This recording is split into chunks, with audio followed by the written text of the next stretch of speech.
Vamos ao boa tarde das nossas convidadas, né? Hoje recebendo aqui, nessa parceria que o programa Flávio Azevedo tem com a Tutores Educação Multidisciplinar, nesse dia 24 de agosto, estamos recebendo aqui a pedagoga Daniela Delgado Ferreira, né?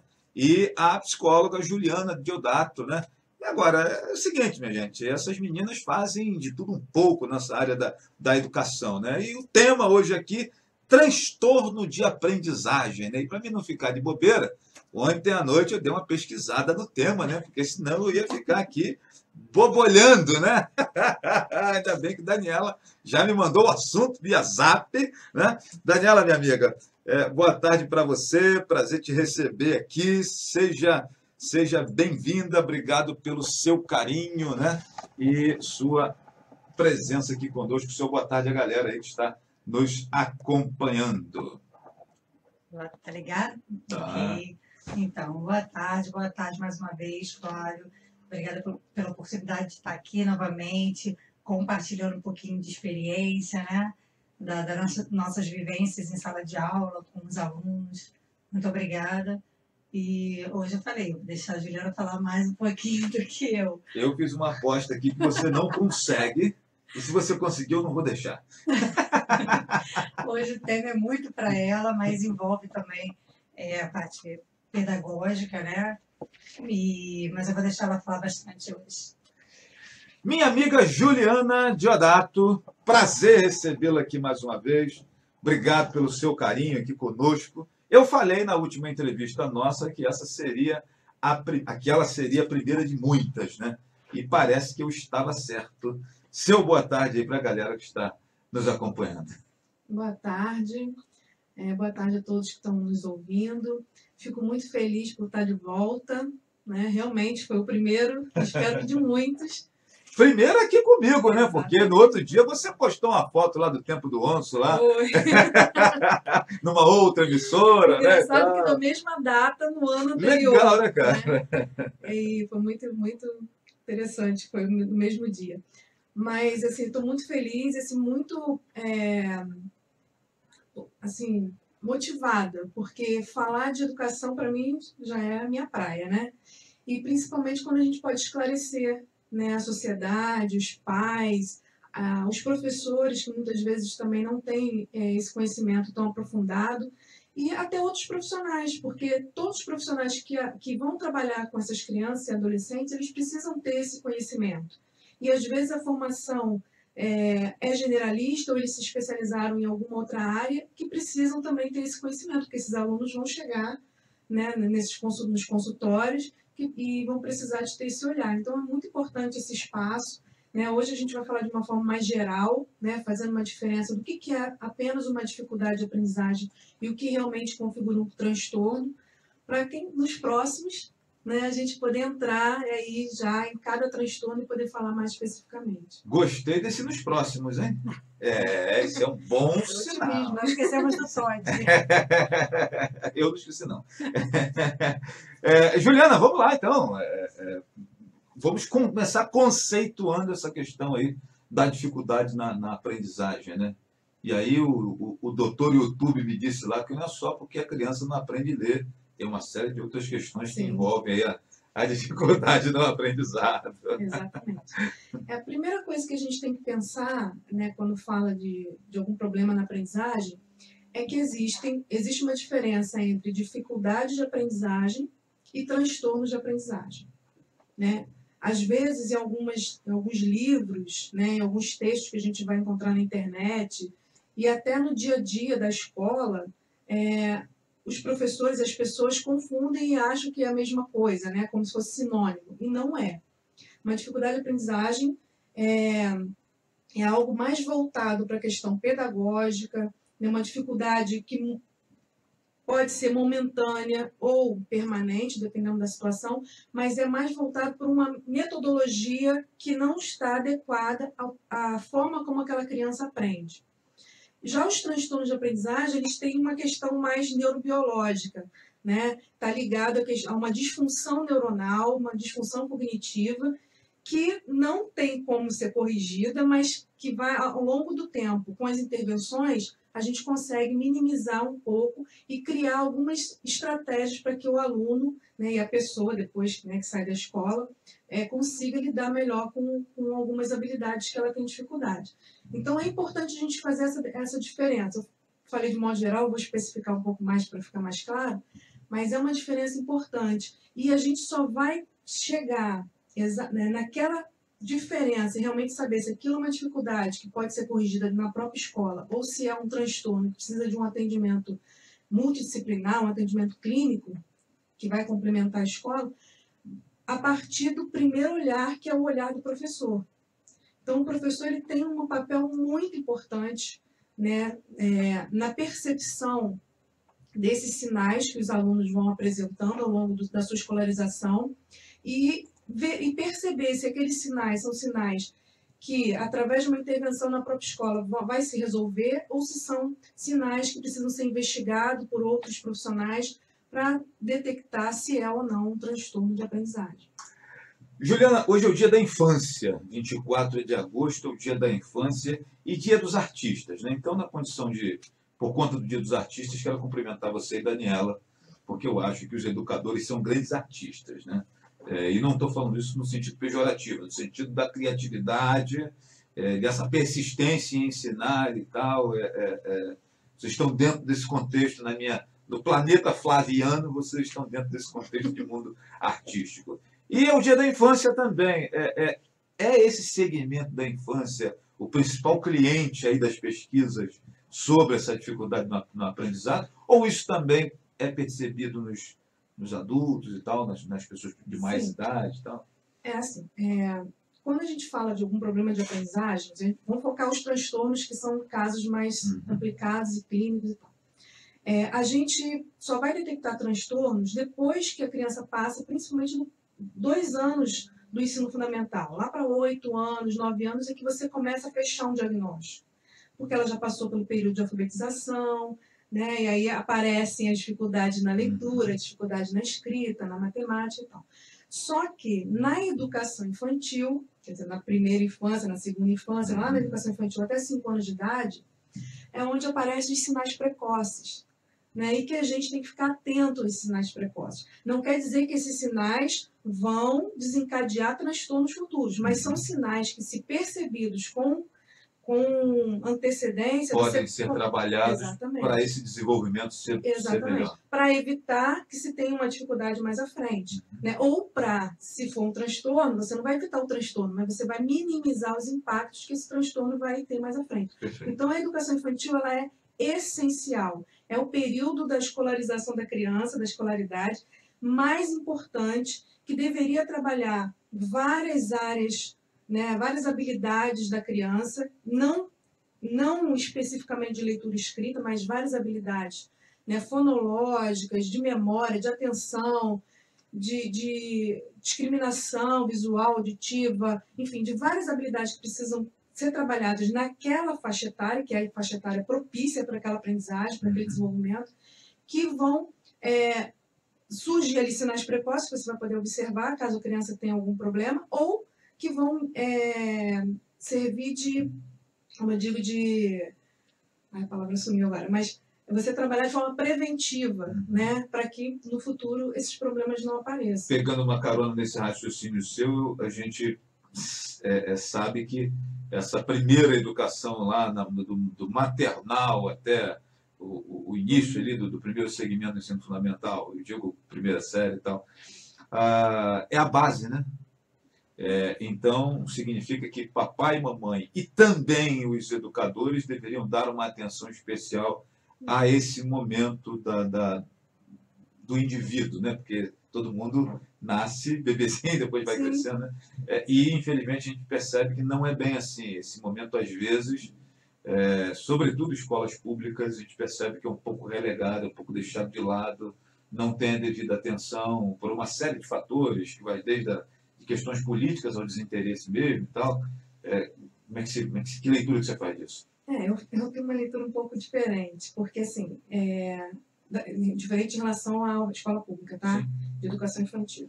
A gente tem problemas na educação infantil no Brasil inteiro, né? Há um movimento muito grande, né, de se buscar uma educação infantil realmente que vai trabalhar a criança de forma integral e que não vá olhar a educação infantil como se fosse uma pré-escola, no sentido de trazer do ensino fundamental elementos que a gente vai trabalhar fora da faixa etária, como se fosse uma pré-alfabetização. E as escolas particulares, infelizmente, estão encabeçando esse movimento de transformar a educação infantil numa pré-alfabetização. As escolas públicas até fazem, mas não com tanta força, com tanta ênfase. Ainda na escola pública a gente encontra na educação infantil um trabalho mais voltado para a criança como um todo. E a escola particular muitas vezes você fica fala a ludicidade, da forma como o trabalho com o corpo, o trabalho com a criatividade, com a movimentação, com a psicomotricidade, e que não só treino de letra e letra com som e formar palavras, mas pré-alfabetização. O cara chega na alfabetização cansado, né? Não só cansado que foi estimulado, né, antes, mas ele tem uma formação no cérebro que não está pronta para receber esse tipo de aprendizagem. E aí você força um tipo de aprendizagem que ele não está pronto para ter. Isso vai causar uma construção neuronal diferente daquilo que deveria acontecer. E mais à frente, às vezes não no processo de alfabetização, mas mais à frente, na adolescência principalmente, você acaba percebendo consequências desse ato que não foi bem trabalhado, não foi trabalhado na idade ideal, vamos dizer assim. Eu nunca tinha escutado isso, ainda. Bacana. Pelo contrário. Agora, o que a gente ouve dizer é que, já deixa você falar, Daniela. Ela disse que não veio para não falar, mas está ali assim, ó. Pelo contrário, o que a gente ouve dizer é que esse é o método, né? Começar logo, ensinar as crianças a conhecer as letras e que papapá, esse início, né? Esse start aí é dado cada vez mais cedo e como se fosse uma grande coisa. Então, assim, a criança, é claro que ela está exposta ao mundo letrado, ela tem que estar envolvida no letramento. Mas letramento não quer dizer... Não com aquele compromisso do aprendizado em si, né? E se você pega uma criança, né, de 4, 5 anos, você trabalha muitas histórias, contação de história, produção de texto oral coletivamente, você está trabalhando a criatividade dessa criança e ela vai estar tendo acesso ao código escrito e, às vezes, naturalmente, ela vai se apropriar daquele código, vai escrever algumas palavras, mas aquilo não é algo que é forçado fora do período de desenvolvimento dela. Então, existe uma gama. Quando a gente for falar, né, no próximo, a gente for falar de dislexia, quando a gente for falar de disgrafia, a gente vai ver por quê, e aí eu vou falar um pouco mais especificamente. Então, eu estou falando um pouco mais geral, mas para a gente entender o quanto isso é prejudicial para a criança. Aí você pensa, mas meu aluno aprendeu a ler e escrever, e ele escreve, né, e está lá escrevendo. Mas e a criatividade? Ele consegue produzir um texto? Ou é aquela frase, a mamãe é bonita, a boneca é bonita, e que há muita reclamação dos professores, né, que o aluno até escreve, mas ele não consegue desenvolver um parágrafo, não consegue desenvolver um pequeno texto, contar uma história. São frases soltas que ele coloca porque ele não foi trabalhado com ele a criatividade, a imaginação, a construção mental, que é importante para a escrita, né? Na verdade, você quer dizer que estão querendo colocar um motor de Ferrari no carrinho de mão. No Exatamente, botar a carroça na frente dos bois. Você sair de quinta já, né? Bom, minha amiga Daniela, que veio aqui dizendo ela para não falar, mas eu estou ali vendo pelos sinais e sintomas dela que ela está ansiosa também para dar o parecer dela sobre isso. Fala, Daniela. Ele desliga meu microfone e diz que eu quero falar, entendeu? É isso. Não, só complementando aqui, eu acho que é a falta do conhecimento entre leitura, né, a prática da alfabetização e o letramento, que foi muito falado, letramento e tal, só que a criança ela pode aprender, como ela estava falando, de formas, sem ser o beabá, o B com A, aquela coisinha, né, A de abelha, U de uva, aquela coisinha que você força realmente esse dia a dia da criança, e isso tem acontecido. Eu conheço muitas crianças, inclusive acontece aquele... Oh, meu Deus, o fone não quer funcionar. Eu me mexo muito. Eu me mexo muito. Vocês têm que se entender, entendeu? Todo dia. O famoso pontilhado, né? A criança com 5 anos fazendo pontilhado e tal, e está perdendo a parte da ludicidade, né? Da brincadeira, do conhecer através de história, da imaginação. Então, ela está muito forçada. É uma fase que tão adiantando, como você falou, botar um motor de Ferrari, sim, é a mesma coisa você sair aqui com o seu carro de quinta. Você vai, de repente, conseguir sair até de segunda, forçando o seu motor. Ele tem que ir primeira, segunda, tudo direitinho. Primeiro ligar o carro, inclusive, né? Porque pelo que vocês estão falando aí, a gente está o que estão tentando fazer é botar o carro para funcionar sem virar a chave. E chega ao ponto de terem pais que chegam muito alegres, né? Meu filho já chegou na alfabetização lendo. Então, o que ele vai fazer na alfabetização? Se a prática da alfabetização é exatamente alfabetizar, é ali, naquele momento, que o cérebro dele já está pronto para receber esse tipo de informação. Então, assim, não é mérito. Meu filho chegou na alfabetização lendo e escrevendo tudo. Ele foi forçado antes do período, né? O período que ele tinha que estar ainda trabalhando com a parte motora, trabalhando com muita coisa, para chegar, meu cabo, para chegar na alfabetização e segurar um lápis direito. Que muitas vezes lá na educação infantil, ele precisa trabalhar, né? A parte motora, massinha, não sei o quê, cubinhos, para você poder chegar na parte da alfabetização e ele ter firmeza no segurar um lápis, ele conseguir fazer uma escrita fina, né? Ele ter todo esse processo, que é atropelado. Na verdade, tem... já para deixar você falar, Juliana, mas já acrescentando... Obrigada. Não, assim, Daniela falou uma coisa que me veio aqui na mente, não só o letramento de conhecer as letras em si, como também as formas geométricas, né? Triângulo, retângulo, né? Essa coisa toda que faz parte do início à matemática, né? Sobretudo, porque são as formas que geralmente colocam a gente nesse problema aí chamado matemática. Sim, se eu for perguntar para vocês, quando que a criança começa a trabalhar para a questão da escrita? Ela falou assim, na educação infantil a gente faz várias atividades, né? Só que a criança começa a trabalhar, porque assim, a gente tem a coordenação motora ampla, né, que é do corpo, do movimento, que é desenvolvido primeiro, até a criança chegar a esse desenvolvimento motor fino, que é o movimento do grafismo, da escrita, dessa pega, né, da pinça que a gente tem. Mas a criança, para ela escrever, para ela fazer esse movimento de escrita, ela não só tem que ter essa pega, né, esse movimento de pinça para segurar um lápis, mas ela também tem que ter a noção de corpo, dela separar a mão do braço. Ela não pode escrever como se você der um lápis para uma criança de 1 ano e pouco, 2 anos, ela vai fazer assim. Ela precisa ter esse movimento de punho, e isso começa a ser desenvolvido quando a criança começa a engatinhar. Então, lá o berçário maternal, que pega esses bebezinhos, é muito importante, porque se a criança não engatinha, ela não faz esse movimento de engatinhar, ela não desenvolve essa separação da mão com o braço, e aí ela não faz esse movimento de punho. Aí, o que vai acontecer mais à frente? A criança vai escrever? Até vai escrever.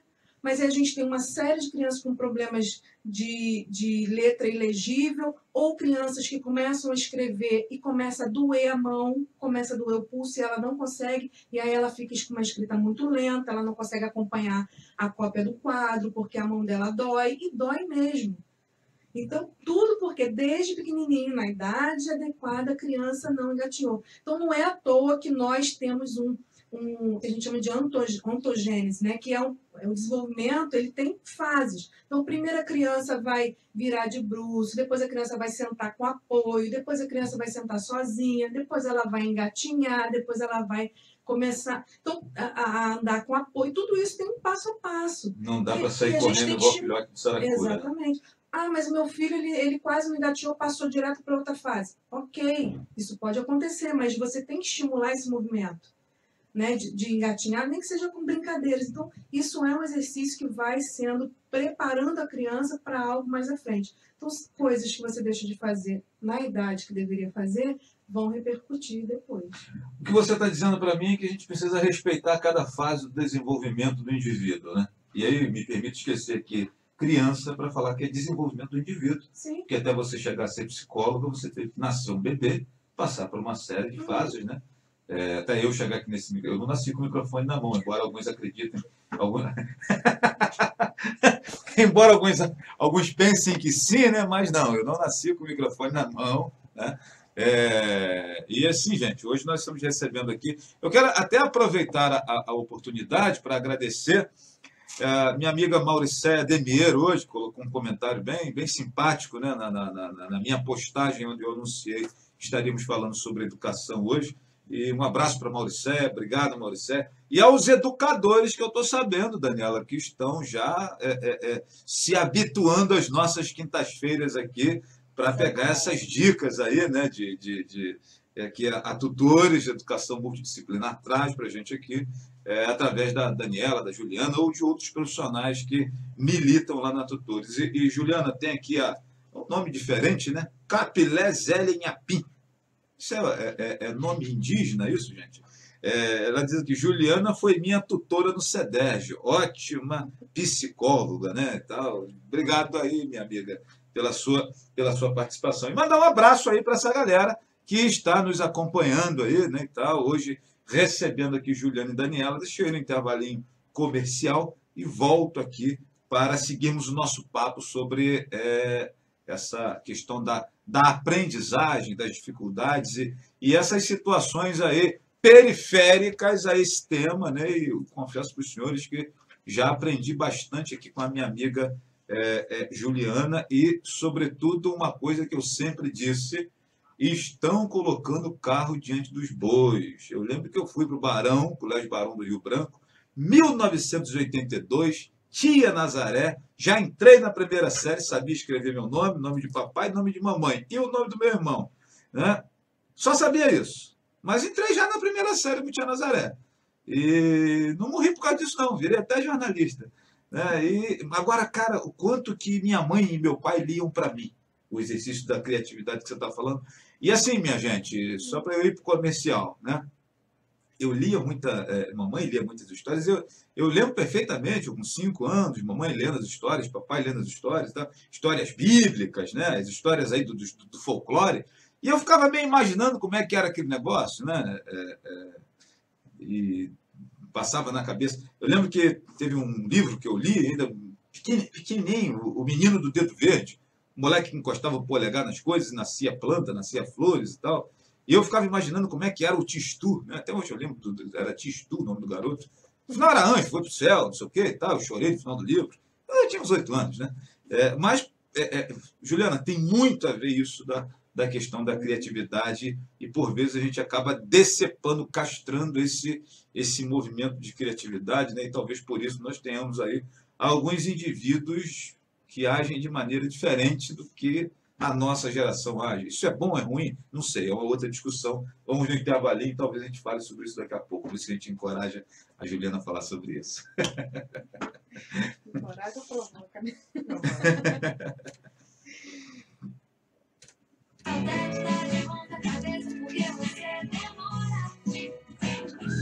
Chega logo na Casas Bahia. Aqui a casa é sua e a economia também. Smart TV 40 Samsung com acesso à internet são 1.999. É uma TV 40 com acesso à internet por 1.999. Dia a dia você vê no coração.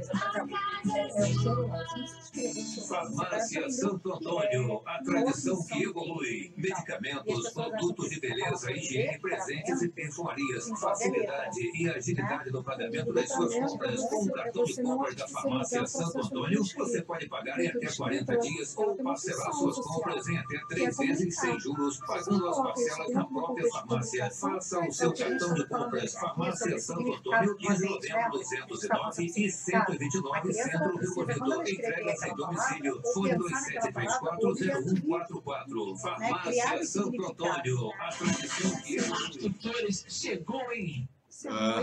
Gostou, né, rapaz? Você gostou, né? É uma surpresa. Ontem eu fiz surpresa para Zeca aqui. Hoje eu vou fazer surpresa para você também. Programa Flávio Azevedo. Minha gente, vamos estrear aqui, comercial novo aqui, né, rapaz? É esse aqui, olha, para você que está aí acompanhando o nosso programa.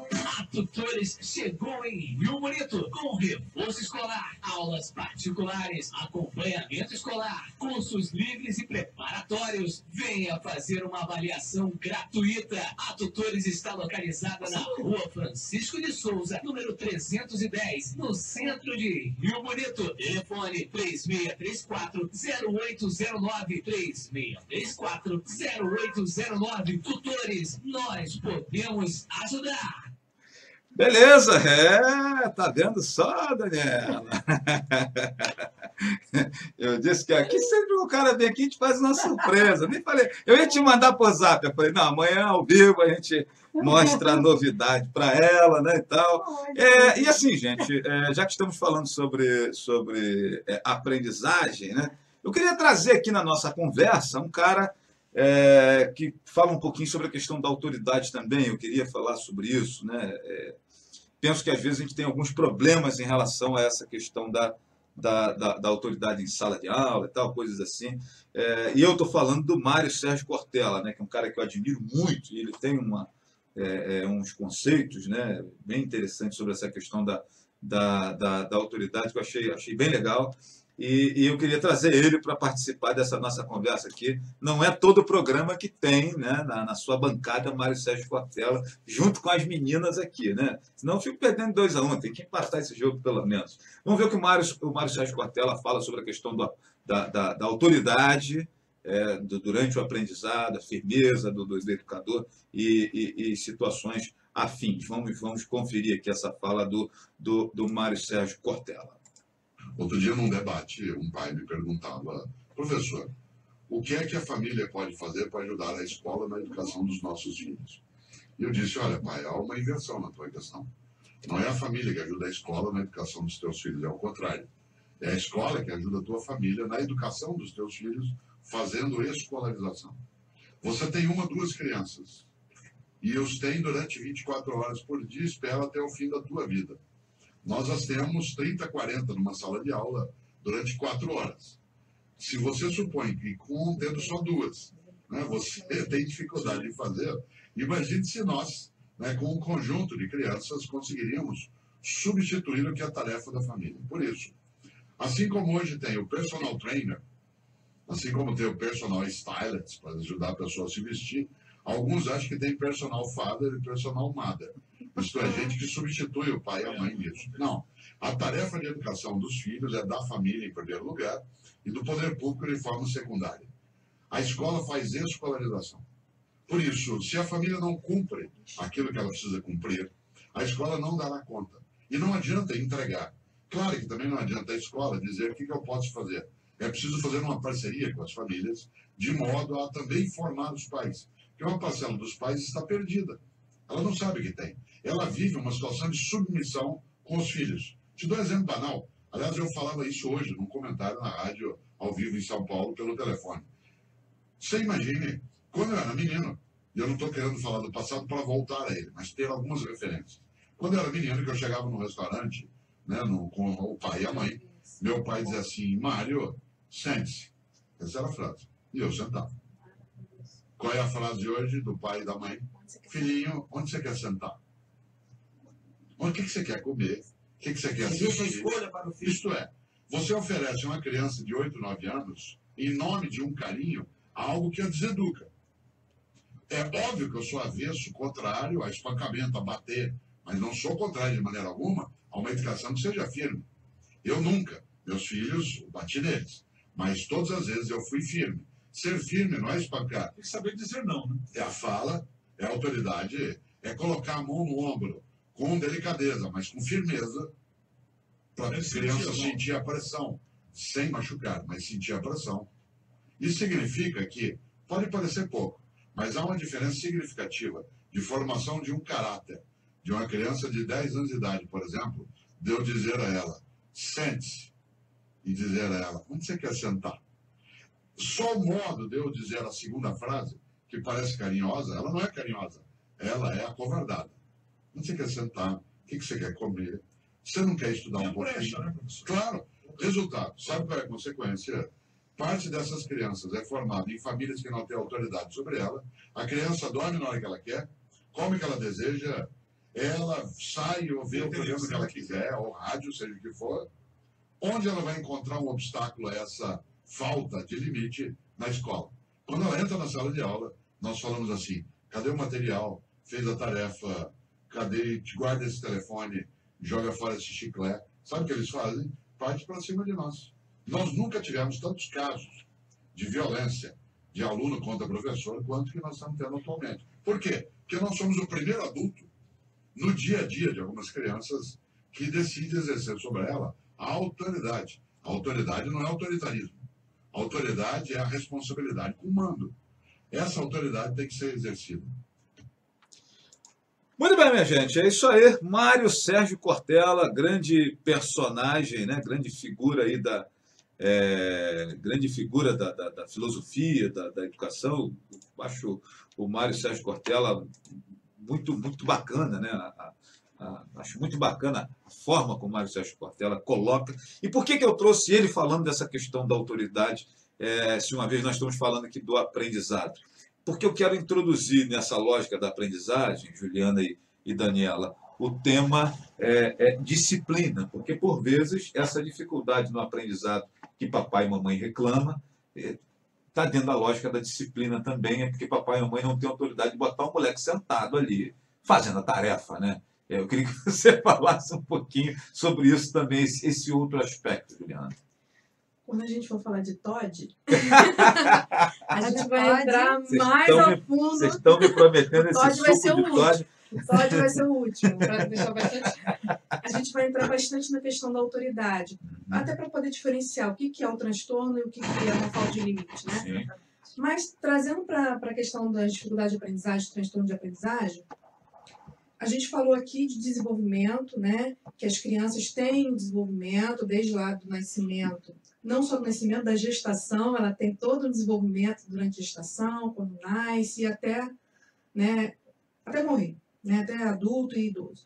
A gente tem períodos de desenvolvimento que precisam ser respeitados e que muitas vezes eles são atropelados por essa ânsia de informação e de produtividade que a gente tem nessa nossa sociedade, e também por questões de falta de limite ou de não colocar a autoridade na medida certa, de acordo com cada faixa etária. Isso acontece em casa, né, com as famílias, a gente tem visto isso muito, de uma forma muito constante, e que se reflete na escola, e que muitas vezes a escola fica ou refém disso, ou ela também acaba reforçando esse comportamento. Então, acaba virando uma bola de neve, né? E aí a gente tem vários problemas. Quando a gente pensa em dificuldade de aprendizagem, né, e aí eu vou tentar diferenciar um pouco as duas novamente, hoje há uma confusão muito grande com os diagnósticos, ou pelo menos com as hipóteses diagnósticas. A gente vê muitas situações de problemas de aprendizagem na escola, muitas crianças com dificuldade na leitura, muitas crianças com problemas na escrita, na ortografia, dificuldade na matemática, crianças com comportamentos agitados, crianças com uma dificuldade de atenção, com questões ligadas a limites, autoridade, disciplina, e a gente acaba achando, né, por uma falta de conhecimento mais aprofundado, a gente acaba achando que tudo isso está ligado a transtornos e problemas. Então, a criança é um pouco mais agitada, ela é hiperativa, ela tem déficit de atenção e hiperatividade, ela tem transtorno positivo desafiador, ela tem dislexia, ela tem isso. Se a gente fosse levar isso em consideração, haveria uma epidemia de transtornos no Brasil. Né? Você imagina. Porque, realmente, se a gente for levar cada caso como se fosse um transtorno, realmente teria um problema. E a gente sabe, pelas pesquisas, não só no Brasil, mas mundiais, que de todos os problemas que existem na escola de aprendizagem, 40% são apenas dificuldades de aprendizagem e apenas 5 a 7% são transtornos. Então, é um número muito menor, apesar de ser um número grande ainda, né, para a gente poder lidar, mas é um número muito menor. O que, na verdade, acontece são dificuldades que vão acontecendo na vida da criança por questões ambientais, né, principalmente por questões ambientais. Então, é uma metodologia inadequada, um método ineficaz, é um ambiente permissivo demais, e salas de aula extremamente barulhentas e sem desorganizadas, com barulho e com movimentação muito grande, que acaba fazendo com que crianças que não têm transtorno de déficit de atenção, mas que têm uma dificuldade maior em se concentrar, não consigam se concentrar e aprender. Pega emprestado o transtorno dos outros. Né? Exatamente. Aquela fuzuê danado na sala, né? Porque, assim, você imagina, para uma criança que tem um transtorno já é difícil, mas para aquela que não tem um transtorno, mas ela é um pouco mais desatenta, que é natural, cada faixa etária tem o seu nível de atenção, de concentração. A gente não tem o mesmo nível de concentração que eu tenho hoje quando eu tinha 7 anos. Né? Isso vai se desenvolvendo. Então, a criança acaba não conseguindo, ela se distrai com barulho, ela se distrai com o movimento da sala, porque não tem... o professor acaba, por vários motivos, não estou culpabilizando o professor, mas por vários motivos, também questões familiares, né?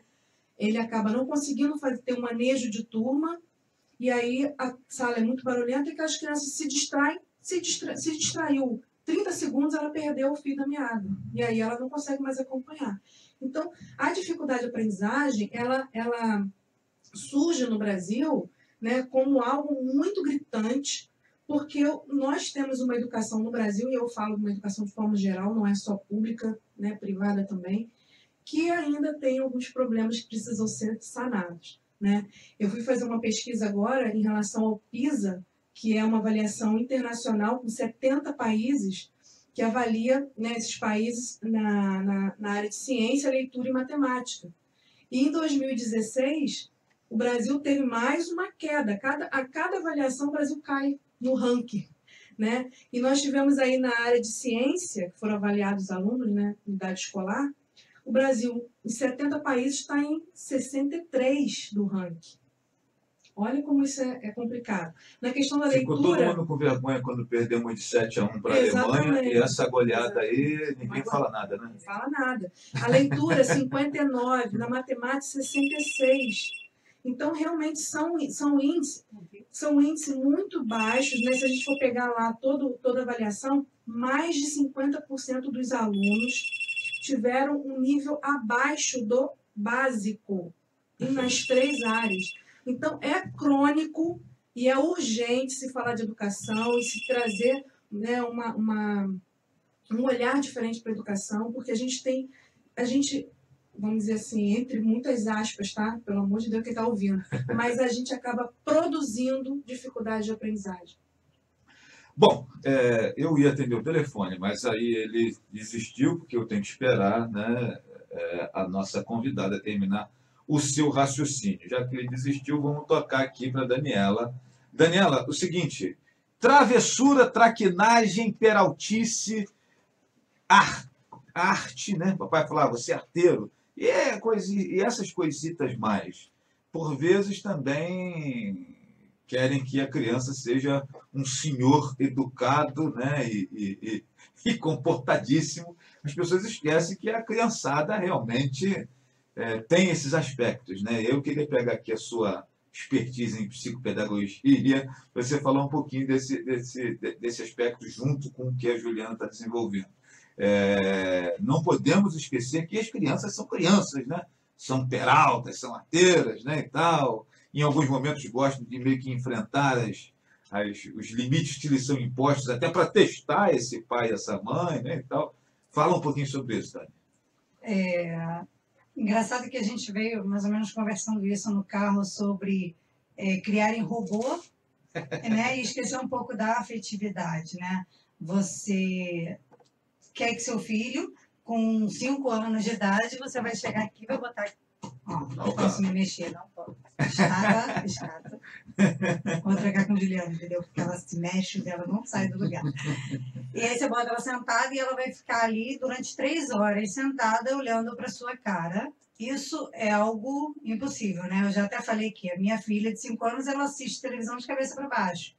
Aí eu vou correr lá, Juliana, pelo amor de Deus, a minha filha tem TDAH porque ela assiste televisão de cabeça para baixo. Mas não, é a maneira que ela se sente confortável de sentar no sofá. É criança, ela vai testar, ela vai ficar de cabeça para baixo, ela vai virar cambalhota, ela vai correr atrás do cachorro, vai pegar no rabo do cachorro, porque é criança. Você sabe que Lorena fazia isso também? Do sofá ou do cachorro?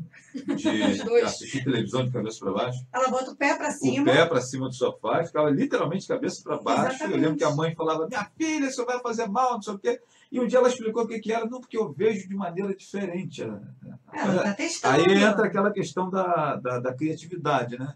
Ela Ela tá começou a conhecendo, perceber que ela via de uma maneira diferente o gráfico da televisão, né? A criança chegar na escola, a criança corre, puxou o cabelinho do amigo, empurrou. Peraí, vamos ver quantas vezes, né, isso acontece. Não é porque ela botou o pezinho na frente, ela tem algum problema. Não, ela é criança, ela vai testar, ela vai provocar o colega, ela vai fazer bullying, ela vai ter todo esse, né? Existe até, a Juliana como psicóloga, ela vai dizer, existe uma fase chamada dos terríveis 2 anos, né? Que é aquela fase em que você entra no mercado e a criança se joga no chão, né? E aí você fala assim, quantas vezes, agora você vai ser sincero comigo, quantas vezes você olhou e falou, se fosse meu filho, levava-lhe um tapa, né? Se fosse meu filho, não estava fazendo isso. Porque a nossa tendência é julgar, né? Falar assim, se fosse meu filho, eu já tinha agarrado, já tinha... Mas vai Eu acho que fazer. todos eles fazem isso e continuar fazendo vai depender dessa autoridade que o pai e a mãe vão... Exatamente. Né? Aí, assim, ele vai fazer porque ele vai te testar e se ele conseguir da primeira vez, da segunda, da terceira, você perdeu a sua autoridade, que foi o que o Mário Cortella estava falando, né? De você ficar, filhinho, onde você quer sentar? O que você quer comer? Né? Minha filha mais velha costuma falar assim, mãe, mas por quê? Porque eu mandei. Boa, não tem diálogo. Mãe, por que tem que dormir? Porque eu mandei. Ela tem que obedecer à autoridade. Então, se você fala assim, porque... tá bom, fica mais meia hora. Perdeu. Você perde a sua autoridade ali e ele vai sempre te testar e ele sempre vai conseguir. E isso aí vai ser o resto da vida. E se ele conseguir com você, ele vai tentar na escola, ele vai tentar no trabalho e ele vai sempre tentar passar pelos limites, né, impostos a ele. Ele não vai ter uma noção de regra, né? Nos 2 anos é a fase. Eles vão fazer, você vai ver criança fazendo isso, não julgue, entendeu? Porque o pai muitas vezes ele não sabe o que fazer, né? Falta instrução, falta conhecer um pouquinho, ele não sabe o que fazer e muitas vezes ele fala, tá bom filhinho, toma, mamãe vai levar esse cereal aqui porque você quer. E a criança, já sei que se eu me jogar no chão, eu já consegui. E ele vai fazer toda vez que for ao mercado com aquela mãe, com aquele pai, né? Agora, Juliana, o meu amigo Emanuel Moura, né? Ferreira. Deixa eu fazer uma observação antes. Sim. Ele acabou de reclamar comigo. O Emanuel é nosso tutor de física, lá na Tutores. Sim. E ele acabou de reclamar que ele não apareceu no vídeo. É? Então já tô aproveitando aí, Emanuel. Você não apareceu no vídeo, mas você é ótimo, você é um tutor excelente, meu tutor de física. Entendeu? Acontece que quem faz o vídeo é um menino, e o menino só gosta de meninas, entendeu? Então, por isso que Marcelo só apareceu Mas eu filmei ele ontem, vou mandar para você. Marcelo só apareceu porque é esposo da proprietária. Mas eu filmei a Manuel ontem, vou mandar para você botar lá. Abraço, Manuel. Infelizmente, Flávio, diz ele aqui, a família anda muito ocupada, Juliana, em prover melhor material para os filhos e esquece do essencial da educação, do sentar, conversar, de formar uma pessoa mais humana, né? E joga para a escola esse papel. E aí, na outra vez que você teve aqui, a gente conversou um pouquinho sobre essa lógica da transferência de responsabilidade, né? Eu queria que você falasse sobre esse ponto que ele coloca aqui, que eu acho muito interessante, que realmente é um acontecimento tal da compra do material no início do ano, principalmente, né? Sim. O estojo de Ben 10, não sei o que, da princesa, não sei o que lá da Ariel, e que não sei, essas coisas aí que eu nem sei mais e tal. Tá sabendo muito já. É tão complicado que às vezes a família tem ainda a mochila do ano passado novinha, mas ela não usa mais a mochila do ano passado novinha. Tem que comprar outra. Então tem que comprar outra.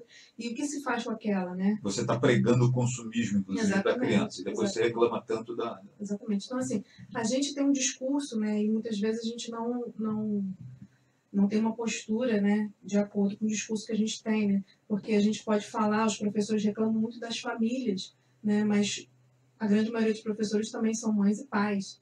E muitas vezes também tem a mesma postura das outras famílias. Então, a gente tem que trabalhar com a questão da parceria mesmo. Não adianta a gente apontar dedo, não adianta a gente querer achar culpado. Não existe culpados, existem responsáveis.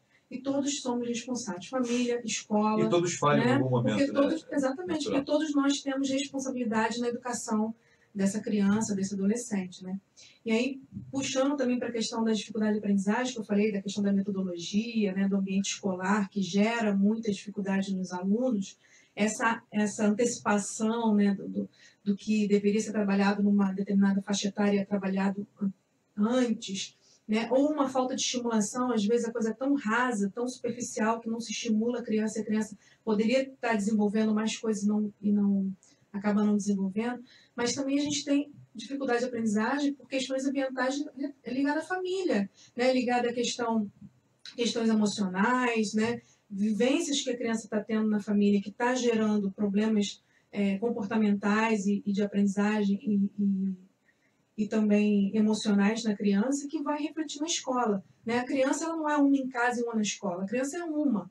É claro que ela vai responder de forma diferente nos ambientes, de acordo com a estrutura de cada ambiente, mas ela é uma criança. Então, se ela tem algum problema que está afligindo em casa, e que aquilo ali ela não está conseguindo lidar com aquilo sozinha, aquilo vai se refletir na escola, vai se refletir nos outros ambientes que ela for frequentar. Ao mesmo tempo, se aquilo é um problema na escola, também vai se refletir em outros espaços. Então, a dificuldade de aprendizagem é algo que a gente precisa ficar muito atento e é de responsabilidade da escola, né? Verificar o que está acontecendo e propor as intervenções. Quando a gente fala de transtorno de aprendizagem, a coisa já muda um pouco de figura, porque o transtorno de aprendizagem ele está ligado a uma disfunção neuronal, né, cerebral. Então, são áreas do cérebro que estão tem uma disfunção que acabam ocasionando algum transtorno. Ou transtorno ligado à leitura, ou transtorno ligado à escrita, ou à matemática, se a gente fala de transtorno de aprendizagem, mas também pode ser transtornos ligados ao comportamento, né? Todas essas DIS que a gente fala, né, dislexia, disgrafia, descalculia, desortografia, são transtornos que a gente, dentro do manual de transtornos mentais, são transtornos do neurodesenvolvimento. E são transtornos considerados transtornos de aprendizagem. Então, eu quando comecei a estudar, falei, gente, mas são transtornos do neurodesenvolvimento, estão lá definidos no manual de transtorno mental. Olha só, uma dislexia, né, uma dificuldade da matemática está lá dentro do manual de transtorno mental. Caramba, é muito sério isso. Por que isso acontece? Porque como está ligado ao neurodesenvolvimento, esses transtornos, eles podem, se não tratados, eles podem ocasionar problemas psiquiátricos, problemas mentais no adolescente e no adulto mais à frente. Então, me permita usar aqui minha expertise de técnico de enfermagem, de 3 anos de Hospital Colônia, mais 2 anos de Clínica Ego, trabalhando em psiquiatria. Boa parte das doenças mentais elas se manifestam na puberdade, quando os hormônios se revoltam lá por alguma razão e aí aparece a doença mental. E alguns teóricos da psiquiatria dizem que a doença lá já estava e ela apenas se manifesta. E agora você me fala isso aí, me chamou a atenção. Voltei lá às aulas do professor Rogério Moura de neuropsiquiatria. Existem possibilidades, então, de se mexermos nessa lógica lá atrás, na formação, amenizarmos o impacto dessa manifestação psiquiátrica nessa fase de puberdade. As mulheres, sobretudo, que passam por uma reviravolta hormonal muito grande, né, Juliana? Geralmente esses transtornos, eles assim, transtornos psiquiátricos, né? Estamos falando de transtornos Sim. Tipo autismo, não é isso não. Os transtornos psiquiátricos, eles têm geralmente um pico estressante. É algo que vai desencadear aquilo. É o que a gente chama na psiquiatria de start. Isso. É aquilo que vai desencadear. Como são transtornos, né? São transtornos ligados ao desenvolvimento, é no período de desenvolvimento que ele vai surgir. Por isso que geralmente aparece na adolescência. Porque é no período de desenvolvimento que ele vai surgir. O que acontece? Né, os teóricos, né, falam, né, que os estudiosos, que isso já está, porque os transtornos psiquiátricos têm uma carga genética muito grande, e assim é importante a gente diferenciar genética de hereditário. Hereditário é quando passa de pai para filho, o pai tem, o filho vai ter. Genética é quando está no gene da família, que não necessariamente você vai ter aquele gene, mas não necessariamente você vai desenvolver o transtorno, a doença ou a dificuldade, entendeu? Então, esses transtornos, também os transtornos de aprendizagem, têm uma carga genética muito grande. Se você observar uma criança com dislexia, você pode pesquisar na família dela que vai ter alguém lá com dislexia, mesmo que não tenha sido diagnosticado. Mas tem, eu tenho uma menininha lá, né? E todo mundo sabe do pavor que eu tenho de matemática. E eu tenho uma menininha lá que toda vez que eu falo com ela, e aí, bem que foi hoje a prova? Tem prova de que hoje? Matemática. Ela está aprendendo contigo. Eu imaginei ela falando. Você imaginou, Daniela, falando? Ou seja, você está falando essa questão da hereditariedade, da genética, né, e tal, é muito interessante. Ou seja, é mais influência do que era. Às vezes não necessariamente ela tem. influência. Tem que ver se ela tem uma dificuldade por uma questão cognitiva, ou se ela tem uma dificuldade porque ela não foi ainda despertada para aquilo, ou tem uma influência de que isso é difícil, então a criança já fica se achando que não consegue porque acha que é muito difícil. Então, assim, essa questão do... Existe isso, né, Dani? Desculpa só te interromper, Juliana. Existe isso, né, Dani? A questão de repente, a criança escuta o pai reclamando da matemática e aí ela vai se colocar na condição de que isso é uma porcaria, porque... Exatamente. Assim como aprendeu a torcer Fluminense comigo, a vida toda eu ouvi você falar, ai, para que matemática? Para que a gente estuda isso? Olha, meu filho. Para que matemática? Para que a gente estuda isso e tal? Ela automaticamente, se ela não... Olha, filho. Ela começa a despertar isso. Existe, assim, a dificuldade, o transtorno, mas existe também a influência, né? Aí eu sempre cito os exemplos das minhas filhas, porque a minha filha ama matemática, porque eu dava aula de matemática. Então, quando ela me via fazendo plano de aula e tudo, hoje ela tem prova de português, ela falou, podia ser tudo matemática. E aí, influência. Não quer dizer que ela seja melhor em matemática, mas a influência fez, poxa, a minha mãe gosta de matemática, a minha mãe fala de matemática, então eu gosto disso também. Você tem toda a razão, porque de vez em quando eu recebo um zap assim, papai, compra esse livro para mim, aí me manda... Porque ela sabe que você gosta. A capa do livro, né? Não consegui dizer não. Exatamente, ela sabe que você gosta, então ela sabe que isso vai te deixar orgulhoso, né? É aquela coisa assim, a aproximação. Poxa, meu pai gosta de ler. Se eu mostrar para ele que eu estou lendo, a minha filha demora uns 3, 4 meses com o mesmo livro, mas ela carrega o livro debaixo do braço também, porque ela vê que na minha mesa tem um monte de livro, na minha casa é livro para tudo que é lado, então ela vê aquilo que a gente mais gosta para tentar agradar, né? Tentar, poxa, eu vou ser o orgulho, né? Igual você vê pai que gosta muito de futebol, o filho vai tentar ao máximo ser o jogador de futebol, para agradar aquele pai. Às vezes ele pode odiar o futebol, mas ele vai tentar agradar o pai. Isso aí é instinto, né? Acho que é nosso, querer fazer. Tanto que eles falam assim, eu pareço com meu pai, eu pareço com a minha mãe, mas eu tenho o olho do meu pai, para buscar alguma semelhança que você fique assim, é meu filho, né? Então, isso aí pode ser, eu odeio matemática porque meu pai sempre odiou matemática. Juliana, assim como as coisas boas acabam reverberando nesse novo indivíduo em formação, as coisas ruins também acabam sendo também somatizadas, absorvidas. Com certeza.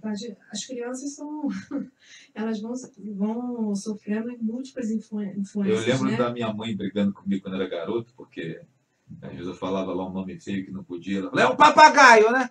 O que a gente ensina que presta não aprende, mas coisa feia fala logo. Então...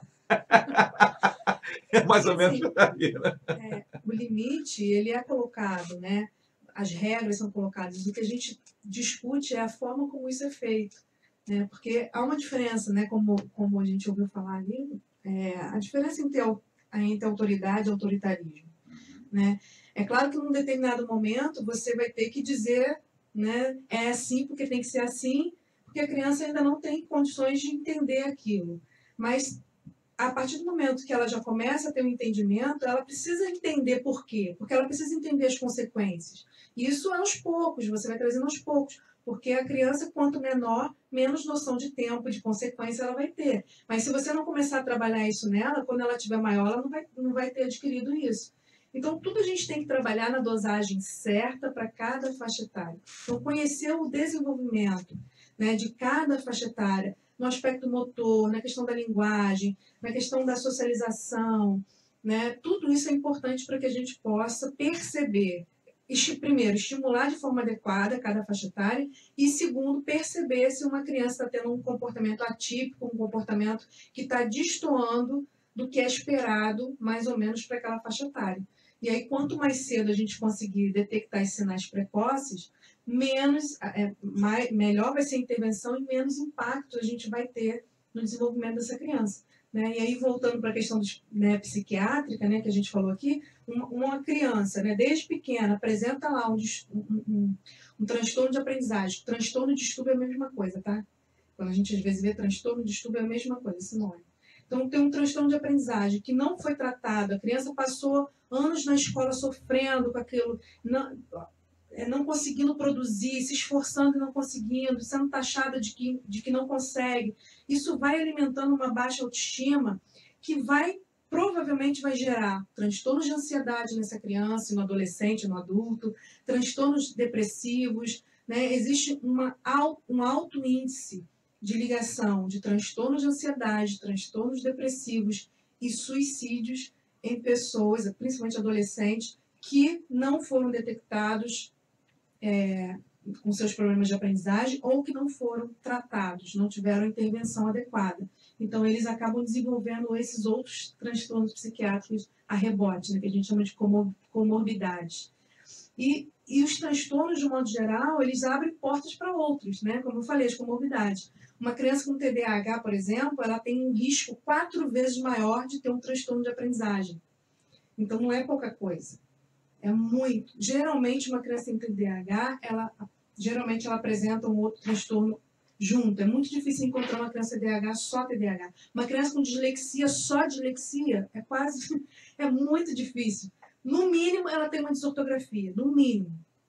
Então, um transtorno vai puxando para outro, então por isso é tão urgente a gente perceber, né, precocemente, mesmo que ainda não dê para fechar diagnóstico, mas perceber sinais. Apresentou alguma dificuldade, algum problema na aprendizagem, seja motor, né, que vai desencadear problemas na aprendizagem, seja na linguagem, qualquer problema que for detectado na aprendizagem da criança, primeira coisa que tem que ser feita é uma intervenção pedagógica. Então, o que é uma intervenção pedagógica? Percebeu a dificuldade, vamos tentar fazer algo para que essa criança supere essa dificuldade. Uma mudança na metodologia, uma mudança nos recursos, na estratégia, alguma coisa que a gente vá tentar fazer com que essa criança aprenda de uma outra forma, porque aquela forma que a escola está trabalhando não está dando conta.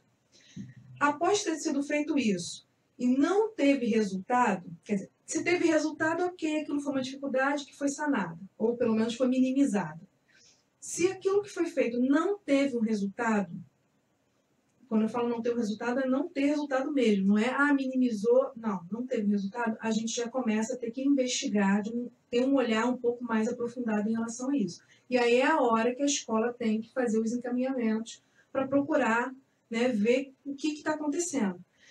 Muitas vezes a gente vê a escola encaminhando crianças ou pedindo para pais buscarem, né, uma ajuda, né, ou uma avaliação fora da escola, quando a criança está apresentando a dificuldade de aprendizagem e ela ainda não fez nenhum trabalho especificamente com aquela criança. Como a gente falou no outro encontro, toda criança que apresentar dificuldade de aprendizagem, em qualquer momento da sua escolarização, ela tem direito, por lei, e um direito ético de ter uma resposta educacional mais adequada para ela. A escola tem que fazer alguma coisa.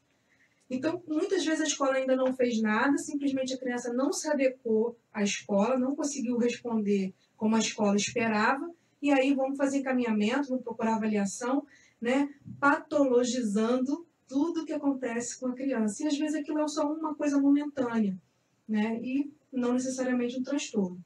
Mas caso a escola tenha feito o trabalho e aquilo não se resolveu, a gente tem que procurar fazer uns encaminhamentos, fazer uma avaliação mais aprofundada. Não quer dizer que a criança tem um transtorno, né? A escola fez tudo o que tinha que fazer e a criança continua sem aprender, não quer dizer que a criança tem um transtorno. Pode ser algum problema só ligado à memória, um problema só ligado à atenção, às funções executivas, ou pode ser algo momentâneo que a escola fez tudo que tinha que fazer, tudo que podia fazer, mas ainda assim poderia fazer outras coisas que ela não conhece, ou que ela, enfim, não deu conta de fazer. E aí, na avaliação, você vai tirar a dúvida. Se realmente é uma situação, né, que às vezes um psicopedagogo somente vai dar conta com a criança e com a escola, ou uma orientação que vai se fazer com a escola para modificar alguma outra coisa, ou se realmente é um transtorno que precisa ser investigado mais a fundo e tratado por uma equipe multidisciplinar. Que aí é o nosso ponto, acho que é o ponto principal aí, né, que é essa avaliação para uma equipe multidisciplinar e a intervenção também com a equipe multidisciplinar. E é o nosso ponto-chave, porque é a dica de ouro, né, mas ao mesmo tempo é a nossa maior dificuldade, porque na saúde pública a gente não tem essa equipe multidisciplinar, né, e principalmente uma equipe multidisciplinar que tem esse conhecimento dos transtornos, né, de aprendizagem, de comportamento. Com essa expertise, né? Exatamente. E, no particular, quem tem condições hoje de botar seu filho num psicólogo, num psicopedagogo, fazendo atendimento com um neurologista e com fono, e às vezes com psicomotricista.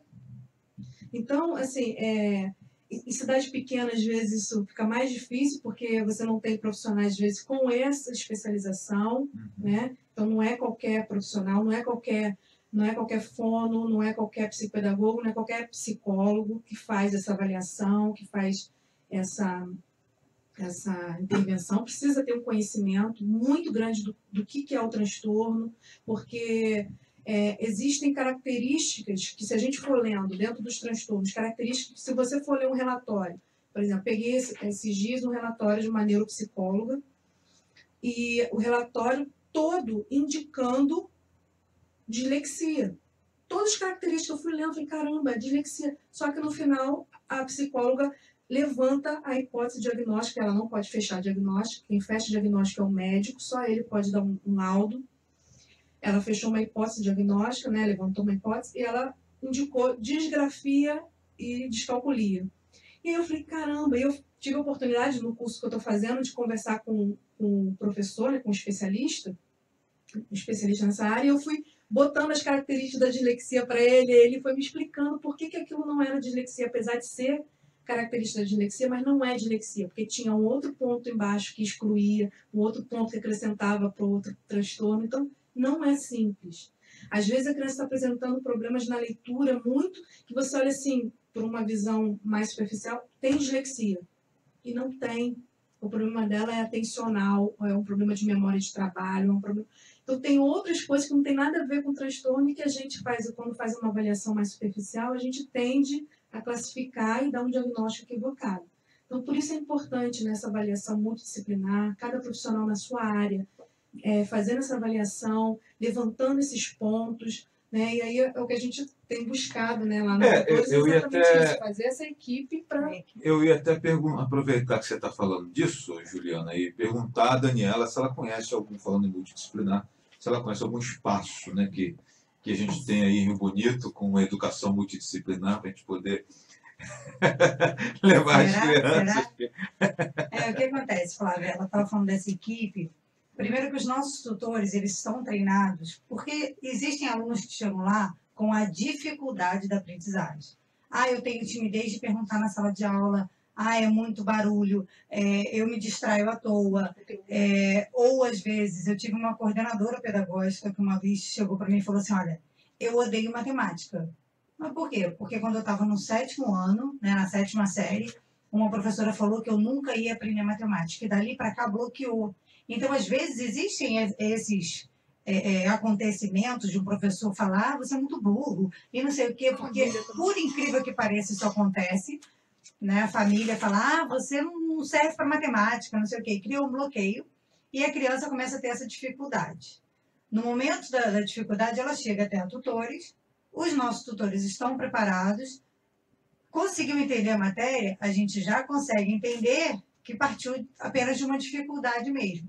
Mas o aluno está ali 1 mês e a dificuldade permanece. E aí a gente começa a conversar sobre esse aluno, né? E aí, olha o meu microfone, eu vou falar isso o dia inteiro. E aí entra a psicóloga, né? Eu, como psicopedagoga, a Juliana também é psicopedagoga, tem a fono. Então, a gente começa a olhar esse aluno com outro aspecto, né? A gente já começa a ver, não, então, o que está acontecendo? E aí gera essa equipe que o aluno ele é atendido lá mesmo, né? A gente tem o ambiente de atendimento, tem tudo isso. E parte para a escola, eu vou, converso com a coordenação, entendo um pouco mais de como é esse aluno na sala de aula, converso com o professor e a gente volta a bater na mesma tecla que a gente já falou aqui. A importância da capacitação do profissional de educação. Porque como foi falado aqui da educação infantil, o professor ele já pode perceber sinais, né? Sem ter que esperar chegar aos 8 anos para poder saber de um transtorno, de alguma coisa. Ele pode, já da educação infantil, ter um olhar mais apurado para determinado transtorno e falar, olha, essa criança já nessa idade já apresenta algo que pode já ser trabalhado para que ele faça uma boa alfabetização, que ele tenha a vida escolar dele, a vida acadêmica dele mais tranquila. Por quê? Todo mundo aprende. Não existe ninguém que não aprenda, só que em ritmos diferentes, né? Às vezes, eu aprendo matemática de um jeito e Juliana pode aprender de outro. Então, o mesmo professor, ele pode ser excelente para mim e eu ter dificuldade com ele, porque o método que ele está aplicando, ela não entende, mas se ele, de repente, desenhar aquilo que ele está explicando, para ela vai ser mais fácil. Então, todos os alunos, eles aprendem num ritmo, né? Eu fui numa palestra que ela falava que todos aprendem, mas por rota diferente, né? É como se todos fossem para o mesmo caminho, só que buscassem, né? Uns vão por um atalho e chegam muito mais rápido, outros dão uma volta, mas todos vão chegar ao destino por rotas diferentes. Então, a Tutores, ela vem muito para isso, para a gente pegar alunos com dificuldades e tratar ali uma coisa que a gente consegue sanar apenas com a explicação, com o desenvolvimento daquela aula, e os alunos que a gente já entende que eles passam a ter o transtorno, né? E a gente pega essa equipe formada lá, que é uma equipe maravilhosa e voltada para a área educacional. Né? A Simone já esteve aqui com a gente, a Juliana, então uma equipe preocupada com a educação. Né? Não é simplesmente, vou pegar um fono que não tenha um conhecimento educacional. Não vou pegar um psicólogo que é um psicólogo de terapia de casal, uma coisa assim. Não, são pessoas que estão voltadas para a área educacional. Né? Dani, aproveitar que a gente até falou sobre isso aqui, mas acho que é sempre importante falar, porque é um tema que geralmente gera sempre muita pergunta nessa direção.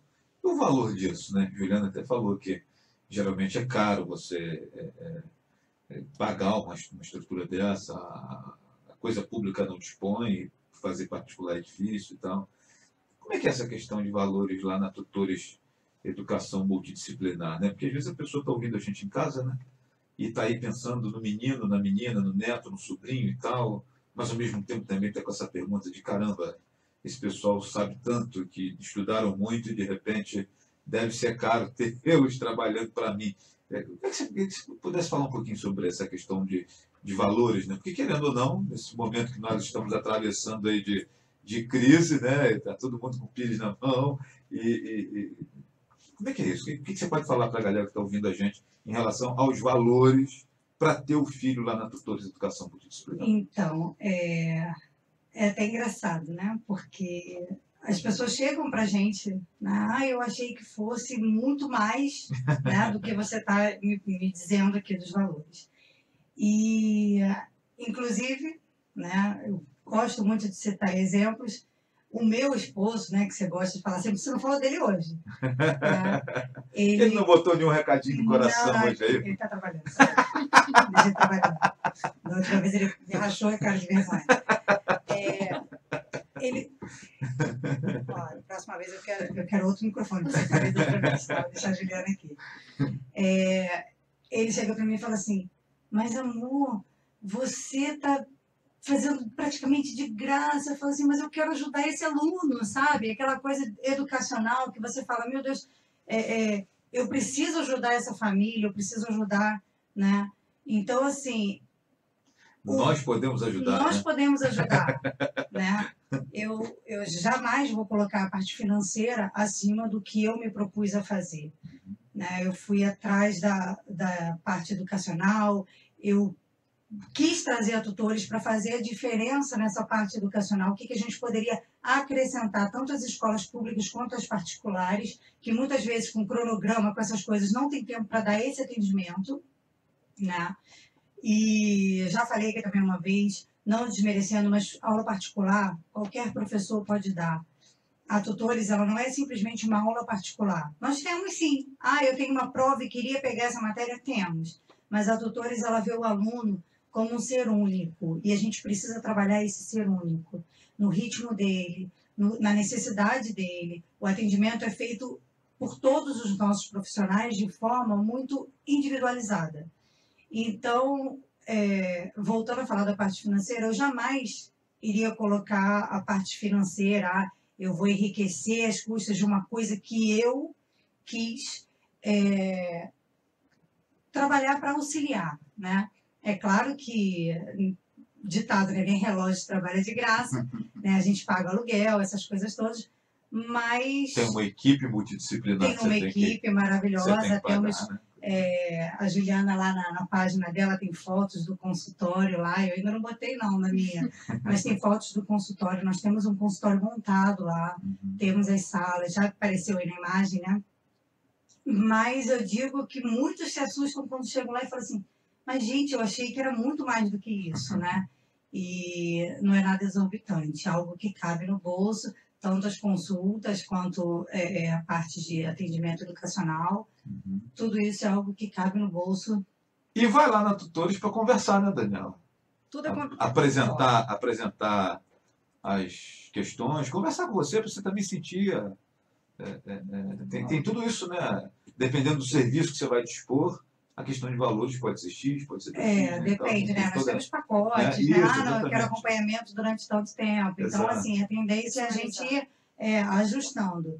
Lembrando que todos os nossos alunos, eles passam por uma avaliação diagnóstica gratuita.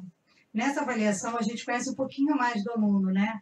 A parte pedagógica, a parte cognitiva, a parte social. Ele me responde algumas questões e que isso aí já é algo que eu posso encaminhar para um psicólogo, que eu posso encaminhar para um fono. E a gente começa já desde o primeiro atendimento, essa avaliação é totalmente gratuita. Mas se eu for lá, eu vou ter que fechar alguma coisa. Não, você vai lá, a gente vai fazer essa avaliação. Dependendo da necessidade, a gente fecha alguma coisa, mas tudo é conversado, né? E aí, nessa avaliação, a gente já entende um pouquinho a que veio esse aluno, né? Esse aluno está vendo simplesmente porque ele não entende a matéria, ou ele já está... É uma coisa recorrente já, olha, ele nunca foi bom nessa disciplina, então a gente vai trabalhar de uma forma que ele possa sentir uma segurança. Muitas vezes, Flávio, por incrível que pareça, o aluno ele chega lá e falta essa segurança. Ele sabe a matéria, né? E aí o tutor chega para mim, mas ele sabe tudo, ele comigo, ele falou tudo, ele sabe tudo, mas falta o aluno chegar e falar assim, eu estou seguro, porque alguém falou alguma coisa que ele não podia, ou ele sentiu vergonha na sala de aula, alguma coisa, tirou uma nota baixa, que aí teve a baixa autoestima, né? Poxa, eu não sou capaz. E eu tenho visto resultados dos nossos alunos chegarem lá e falarem assim, Dani, a prova valendo 30, eu tirei 27. E tal. E eles chegam lá contando, me mandam um WhatsApp, olha, eu tirei nota boa e tal. E você vê que você não está trabalhando só para ele passar de ano. Você está... O aluno ele chega motivado, ele chega feliz. E isso aí não tem preço, né? Para gente que trabalha com criança, com educação, não tem preço. Você vê que você pode ser um pontinho numa vida acadêmica daquele aluno. Respondido? Respondido. Tutores chegou em Rio Bonito com reforço escolar, aulas particulares, acompanhamento escolar, cursos livres e preparatórios. Venha fazer uma avaliação gratuita. A Tutores está localizada na Rua Francisco de Souza, número 310, no centro de Rio Bonito. Telefone 3634-0809, 3634-0809. Tutores, nós podemos ajudar. Beleza, e aí eu coloquei essa voz aí do meu amigo DJ Class, que eu encontrei lá na página da Tutores, para poder dar uma diferenciada, que o pessoal está cansado de me escutar aqui, né? Eu falei, não, vamos colocar aqui ó, a locução que eu encontrei do DJ Class aqui para dar uma quebrada no nosso clima lá. Deixa eu ir no trabalhinho comercial aqui também e voltamos já com o programa Flávio Azevedo. Não é aqui o do cabo do notebook. Tá bom. Não é o seu, não. Você está perdoada. Desse microfone já deu, né? Rádio Jornal Próxima vez eu vou chegar 1340. primeiro, vou sentar ali. Sua voz. Sintonia total com Leste Fluminense. Rio Bonito, Tanguá, Silva Jardim, Saquarema, Araruama, Magé, Guapimirim, Maricá, Itaboraí, sintonizados em 1340 AM. Rádio Jornal Leste Fluminense, a sua rádio, a sua rádio, a sua voz. Rádio Jornal 1340, Leste Fluminense, cada vez mais perto de você. Programa Flávio Azevedo. O pessoal fica vendo. Ela tem muitos encaminhamentos só psicopedagogia. Muito bem, minha gente, é isso aí, rapaz. Eu estou aqui tentando disparar o comercial aqui, mas ele deu uma segurada aqui. Vamos lá, agora sim. A gente está aprendendo a mexer com esse negócio de tecnologia aqui, gente, né? Eu não sou muito... agora eu entendi o que aconteceu. Vamos lá, agora vamos soltar o intervalo comercial aí. Vamos embora. Beleza.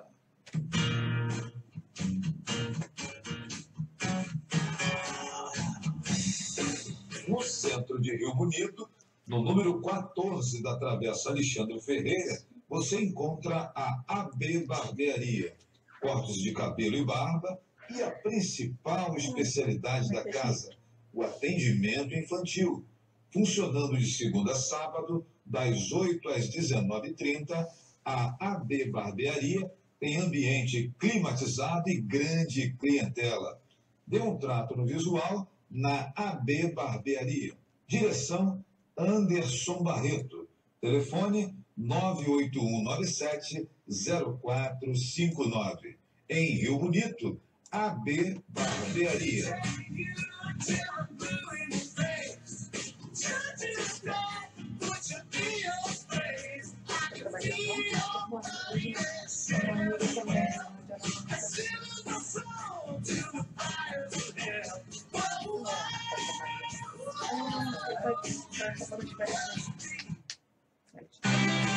O Instituto Prominas forma profissionais capazes de interagir com o mercado, caracterizando por desafios. São mais de 20 cursos de pós-graduação, MBA, capacitação, extensão e aperfeiçoamento nas áreas de direito, educação, empresarial, Primeira vez que eu estou disparando social, saúde e ambiental.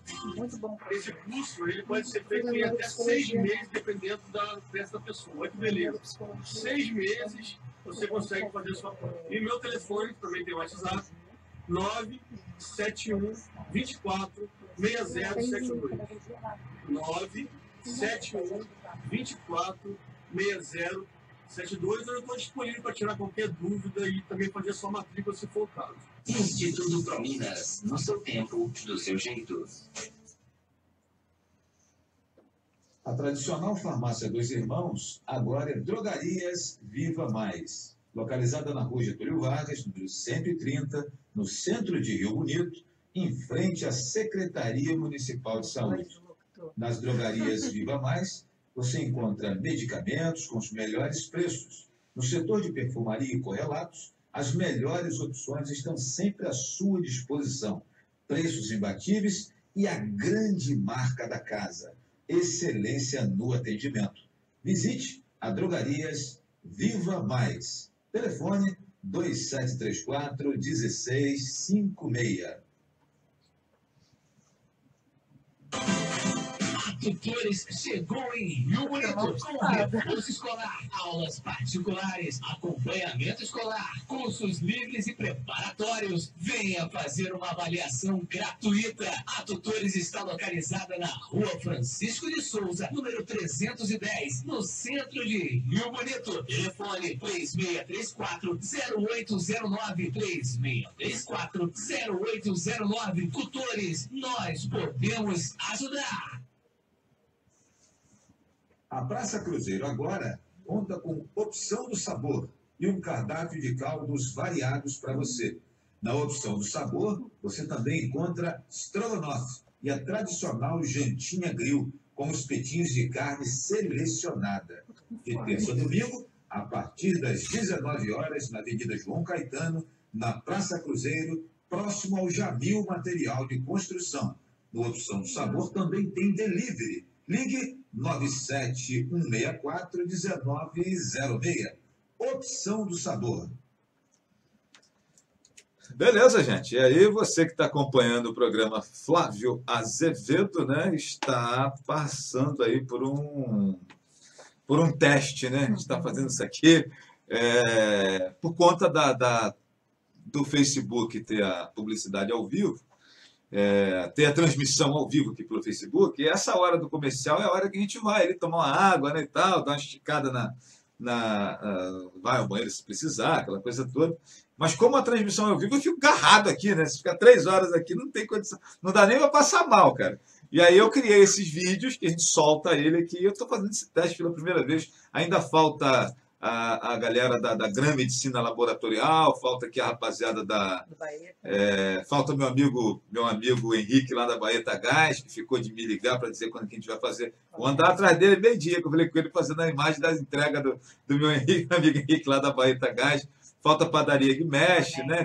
Tem a galera da Connect, que aí Sandro ficou de me marcar um dia também. Então falta algumas pessoas, mas já estou aqui fazendo um treino para ver como é que é isso. Na verdade, os vídeos ainda estão soltos, depois eu vou juntar todos eles, e aí esses intervalinhos que a gente tem no meio não terão, né? E eu estou aprendendo aqui essa coisa de vídeo. Não é minha especialidade, tá, gente? Então, tem uma galera muito melhor do que eu nisso aí.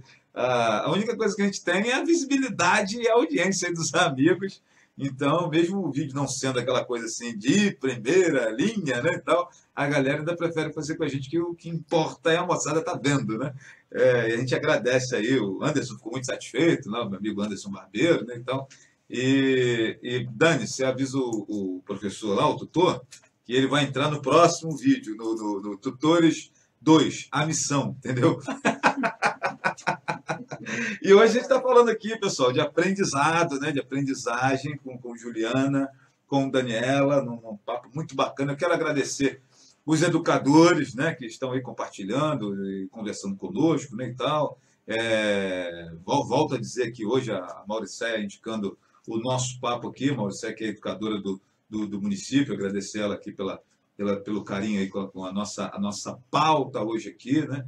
E as visitas que sempre acontecem depois que o programa fica disponível na minha página aí no Facebook, né? Então a galera, quando chega em casa à noite, vai lá visitar. A gente já está aí com 600 visualizações nesse tempo que estamos aqui conversando, Daniela. E aí, até amanhã, a gente chega aí às 1000 visualizações, né? Eu só fico satisfeito depois que passa de 1000.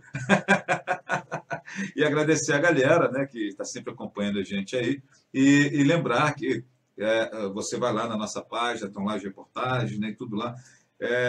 Não é no meu perfil pessoal, né, fica lá, eu até compartilho no perfil pessoal, porque tem um outro público, né, mas a origem é lá na minha página, na fanpage Flávio Azevedo. Deixa sua curtida lá, deixa seu comentário. E a gente quer agradecer a todos vocês que estão sempre participando conosco aqui.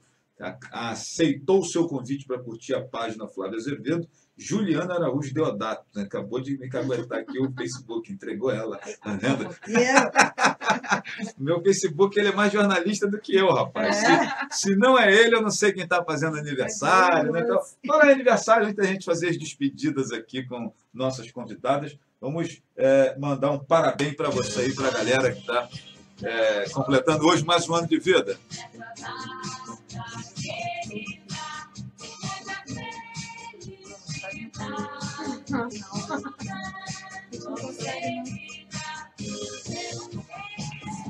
E aí, Daniela está perguntando a Juliana aqui se ela conseguiu falar tudo que ela veio para falar aqui hoje, né? Na verdade, não é para falar tudo, né? Tem que deixar um gostinho de quero mais, né, Juliana? Senão não tem desculpa para voltar aqui. Como é que eu vou enquadrar de novo essas moças para voltarem aqui na outra quinta-feira, já em setembro, né?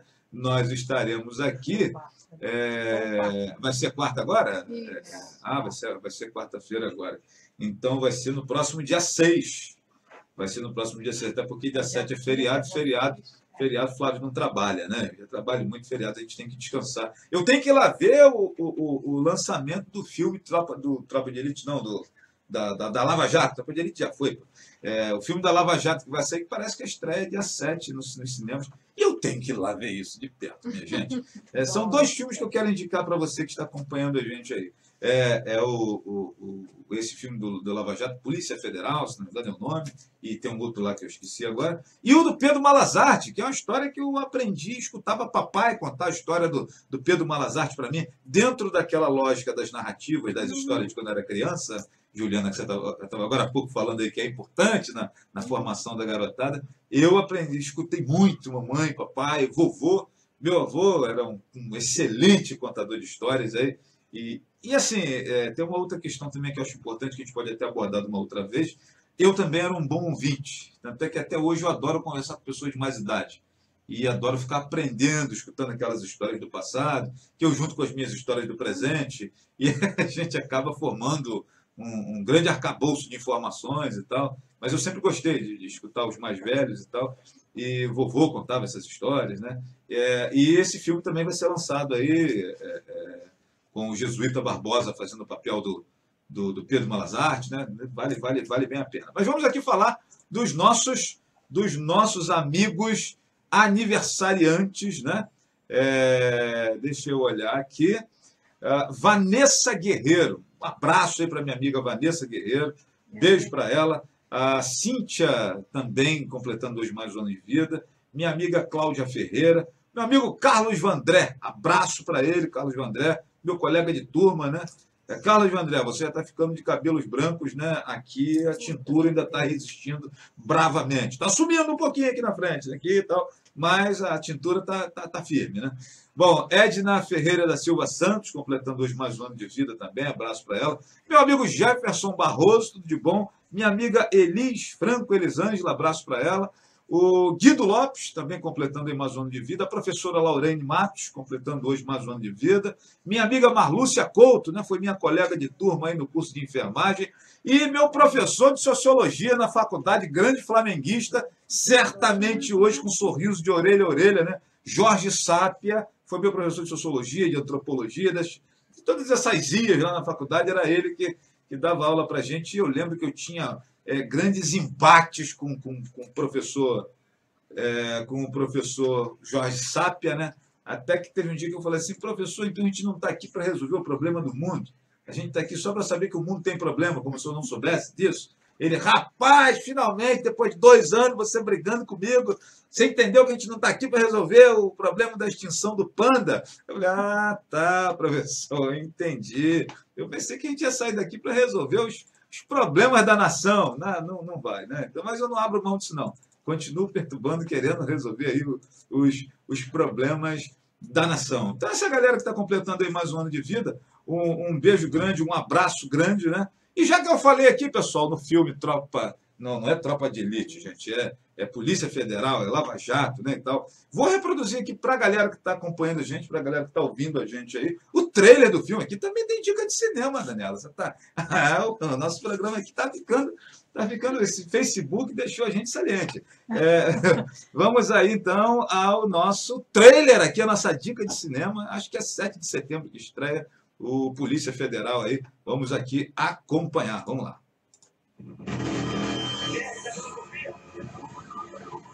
Uma rádio foi tão vista, ou uma rádio foi vista.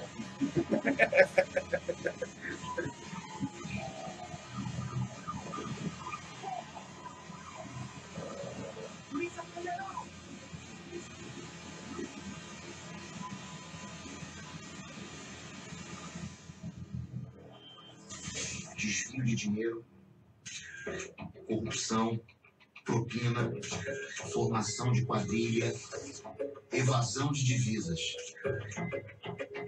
Quem achou que não ia dar em nada? Que logo, Bode? Cara, lava dinheiro, tem posto de gasolina.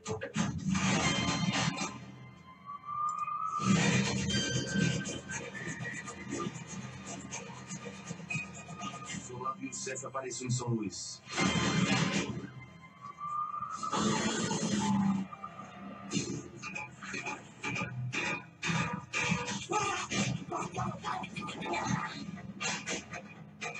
Paulo Roberto Costa. O cara foi diretor da Petrobras e hoje tem uma consultoria. Vocês não têm ideia do que vocês estão se metendo. Você acha mesmo que dessa vez vai ser completamente diferente? A gente não vai mudar o Brasil, mas alguma coisinha a gente sempre faz. A gente conseguiu tudo, Júlio. As contas da família na Suíça, 23 milhões de dólares. Quero que eu comece por onde? Pelo começo. Falando de 7 empresas que só com a Petrobras tem em torno de 59 bilhões de reais em contratos. 59 milhões de reais? Não, bilhões. Soltar todo mundo? Todo mundo. Se foi pro Supremo, já era. Por que vocês estão tentando destruir o PT? A gente não está investigando o partido, a gente investiga o fato, não as pessoas. O que acha o crime? Segue o dinheiro. O que acha quem manda, segue a caneta. Vocês estão sendo seletivos. A gente está sendo seletivo. Pelo amor de Deus, mano. Quem cai na nossa mão é investigado. Até parece que eu não votei neles também. Eu fiz campanha, esqueceu?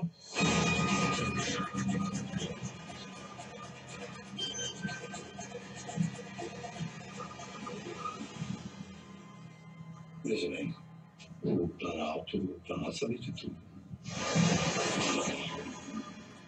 Polícia Federal, a lei é para todos. Eu quero acreditar que a gente está... Hoje, 7 de setembro, nos cinemas, os bastidores da Operação Lava Jato, né? Então tá aí, galera. O nosso filme aí, rapaz, que vai estrear agora, né? Dia 7 de setembro. Esse é o nome. Polícia Federal, os bastidores da Operação Lava Jato. Bom, vamos aqui, finalizando a nossa programação, agradecendo você que esteve conosco e com o nosso boa tarde e a amarração da conversa aqui com as nossas convidadas. Juliana, obrigado pela sua visita, pela sua presença aqui conosco. Seja bem-vinda sempre, foi um prazer recebê-la. E tem aqui um comentário muito simpático aqui da Marlene Antunes, que diz assim: Juliana Araújo, competência e dedicação no que faz. Eu estou começando a acreditar nela, hein? Depois dessa nossa segunda entrevista. Parabéns pelo seu conhecimento, obrigado que você está conosco, compartilhando com a gente aqui todas essas questões aí, né? E também tem aqui Cláudio Deodato. Não vale. Não vale. Cláudio Deodato. Aprendeu com o Marcelo. Quem é Cláudio Deodato? Maridão de Juliana. Não vale. A minha esposa diz que esse tipo de comentário é para marcar território, entendeu? Quando eu estou num lugar assim, ela vai lá e coloca meu amor, que legal. Ela fala, não, tem que marcar território, né? Está muito exposta. Meu amigo Cláudio Deodato, muito bom esse tipo de trabalho, Flávio. Eu que agradeço, Cláudio. Você está no caminho certo. Procure sempre levar esses assuntos, profissionais da área, nos tiram da área do achismo, nos levam ao conhecimento. Meu amigo Cláudio, eu que te agradeço, porque, afinal de contas, deixa eu virar a câmera aqui para mim, né? Para falar que agradecer. Não, tem que agradecer o Cláudio, porque eu precisei preencher um ofício em 6 vias, né? Para o Cláudio autorizar a Juliana. Isso tramitou pela Tutores, e o Cláudio teve que ensinar, carimbar, e não sei o quê, essa coisa toda. E até que, finalmente, eu recebi a folha rosa, né? Que é a parte que fica comigo do ofício, né? Porque o ofício tem 6 folhas, uma fica na Tutores, outra fica com Daniela na casa dela, a outra vai para o Cláudio, que é o esposo. Tem toda uma distribuição disso tudo. Ela falou que veio uma cláusula, apreciem com moderação. É brincadeira. Cláudio, obrigado, meu irmão, pela sua participação aqui. Juliana, a gente tem que descontrair. E, minha amiga, foi um prazer receber você aqui mais uma vez. Já estou ansioso aqui pelo nosso papo do dia 6 de setembro. Espero que seja o tal do Todd, finalmente. Não é não? Você vai tomar muita água até lá. Caramba, rapaz. Eu vou emagrecer, cara. Queria dar boa tarde para todos, mandar um beijo para Marley. Um beijão, professora de Araruama, uma ótima professora. Tô com saudade, Marley. E com meu maridão, lógico, né? Um beijo muito especial. E eu já avisei aqui que tem que apreciar com moderação, né, Cláudio? Mas, enfim, olha, a gente não vai falar de Todd no próximo encontro. Todd vai ser o nosso fechamento de chave de ouro. Mas a gente vai falar sobre... é o último? A gente vai ansioso até lá. A gente vai falar sobre dislexia. Só ano que vem. Agora. Porque a dislexia ela é muito importante, é o transtorno de aprendizagem mais comum na escola. E também a gente vai aproveitar para dar continuidade nessa sua fala em relação às histórias, de quando a gente é criança, né? De quando os pais contam. Né? Então, o quanto isso é importante, na prevenção de dificuldade de aprendizagem, o quanto isso é importante também na remediação dos transtornos. E também. Só para te interromper rapidamente, o doutor Nogueira, que é nosso parceiro aqui também, lá do Instituto Flor do Amanhecer, ele fala, de vez em quando ele vem aqui também e tal, e bate um papo sobre essas questões conosco. E tem um pessoal que de vez em quando vai lá, ele bota deitadinho numa mesa lá, num sofazinho macio, faz voltar lá nesse tempo passado, né, e tal, para o cara exorcizar os seus demônios lá da infância para ver se volta melhor. Né? Ele diz que volta. Não para, né? Mas assim, eu acho importante, né, todo professor que puder assistir, porque a gente vai falar de dislexia, mas assim, eu procuro sempre, quando eu trago as informações, eu procuro trazer com fundamentação científica. Sim. Porque existem muitas pessoas falando sobre dislexia, sobre transtorno déficit de atenção, né? Existem muitas pessoas falando sobre isso, muitos livros que falam sobre isso, mas muitos deles não têm fundamentação científica. Só falando, né? Então, assim, a gente precisa só ter embasamento. Só está falando e não comprovando, a gente tem que ter embasamento de pesquisa científica, pessoas que realmente pesquisaram aquilo, que chegaram a conclusões que são confiáveis, né, no sentido da prática. Né? Então, toda a nossa conversa vai ser pautada nisso. Então, informações que, às vezes, eu, agora estudando mais profundamente sobre esses transtornos, eu tenho descoberto coisas que eu nem imaginava, coisas até que eu achava que era de um jeito e é totalmente diferente, né? Metodologias de alfabetização que até então eu achava que estavam ultrapassadas e que não eram legais e que pela neurociência são os metodologias os métodos mais adequados. Então, são coisas que a gente só vai descobrindo quando a gente começa a estudar, e estudar isso buscando referências de universidades, né, de pesquisadores, que não só estão lá pesquisando no sentido de coletar informações, mas que também trabalham na área. Né? Então, existe uma galera aí, um pessoal, né, de uma equipe multidisciplinar bem diversificada, lá da Unicamp, que fazem pesquisa, são referências no Brasil e no mundo, não só no Brasil, quando se fala de transtornos de aprendizagem, e que eles estão lá pesquisando, fazendo pesquisas, contribuindo com esse olhar dos transtornos de aprendizagem no mundo todo, né? E eles têm lá eles chamam de laboratórios, né? São centros de atendimento a crianças, né, e adolescentes, onde eles fazem todo o trabalho multidisciplinar, atendem crianças e adolescentes, né, nesse instituto. É uma mão na massa, da Unicamp, verdade, né? É gratuito, né? Um serviço gratuito. Uma mão na massa. Exatamente. E aí, a partir daí, tem todo um estudo de caso e as pesquisas vão sendo elaboradas. Então, conhecimentos são consolidados cientificamente, que eu acho que é importante, que dá credibilidade àquilo que a gente está falando, né? E aí, boa tarde para todos. Queria agradecer mais uma vez. O mais bacana, Juliana, é que você aprende isso tudo e vem aqui compartilhar com a gente, né? Mas tem que ser. Não adianta. Para que adianta eu saber se isso não chega lá no aluno, não chega na criança?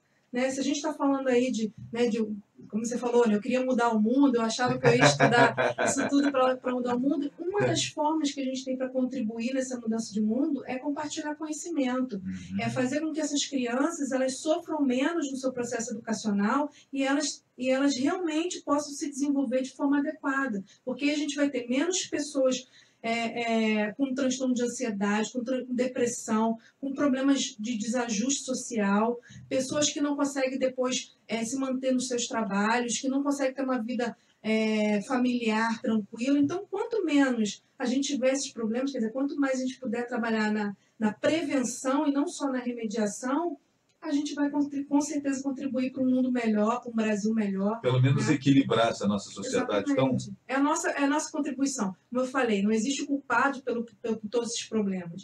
Existem responsáveis. Né? Todos nós somos responsáveis, cada um nas suas instâncias de atuação. E dentro da nossa instância de atuação, o que a gente pode fazer? Né? Você, como jornalista, o que você pode fazer para contribuir? Abrir espaço no seu programa, abrir discussão, convidar pessoas. Né? A gente, enquanto profissional que está lá atuando na prática, na ponta, o que a gente pode fazer? Eu acho que a gente pode contribuir de várias formas, né? E compartilhar conhecimento, acho que é uma das melhores formas. Bom, gente, dislexia é a pauta, então, do próximo dia 6 de setembro, e eu já vou mandar o ofício em 6 vias para o Cláudio assinar lá e tal, pela Dani, né? Cláudio, um abraço, meu irmão, obrigado pelo carinho, você está acompanhando a gente também. Daniela, mais uma vez, obrigado pela sua presença, por essa contribuição importante aqui com o nosso programa, através da Tutores Educação Multidisciplinar, você proporcionando esse momento. E você, Juliana, se quiserem baixar o vídeo aí com a entrevista que vocês sempre fazem aqui, que eu gravo, disponibilizo depois no YouTube e fica também na minha página aí, vocês podem ficar muito à vontade da Juliana. Se precisarem ir para trabalho e tal, usar o vídeo, fiquem muito à vontade. A ideia é essa, é contribuir e alavancar o que a gente fala aqui para que as pessoas tenham acesso a essas informações. E obrigado, Daniela, por você estar nos proporcionando, através da Tutores Educação Multidisciplinar, esses momentos aí de aprendizado para todos nós. Deixa eu te dar som aqui. Já basta o cabo aqui. Eu sempre compartilho, até na página dos tutores lá e tudo. Pegando esse negócio da Unicamp aqui que ela falou, na nossa convenção a gente teve contato com alunos de doutorado na Unicamp e eles estão bem realmente envolvidos, né, nessa parte educacional e tem saído de lá boas coisas, né, da Unicamp tem vindo boas coisas para cá. Puxando a sardinha para tutores é de Campinas, então eles estão ali pertinho, né, a gente está... Bebendo da fonte, né? Exatamente. Espero, então, visita, né, lá na Tutores. Eu vou pegar o microfone dela, vou pegar, vou levar para casa. Não, Sam. Eu parei de falar. Isso eu não ia falar. Eu não ia falar. Não, isso é porque eu não ia falar, mas eu vou aproveitar. Já que ela mandou beijo pro marido, eu vou aproveitar então, porque eu não quero falar. Estou carente de mãe, entendeu? Aproveitar aqui o Mexan também. A mãe volta logo, entendeu? A Tutores sem você também precisa de você. Eu tô sentindo falta dela aqui mesmo, rapaz. Ela estava assistindo, mas ela foi para algum lugar, entendeu? Minha mãe está no Canadá, então volta, mãe, entendeu? Volta, por favor. A carência não está deixando eu falar muito. A Juliana falou mais do que eu.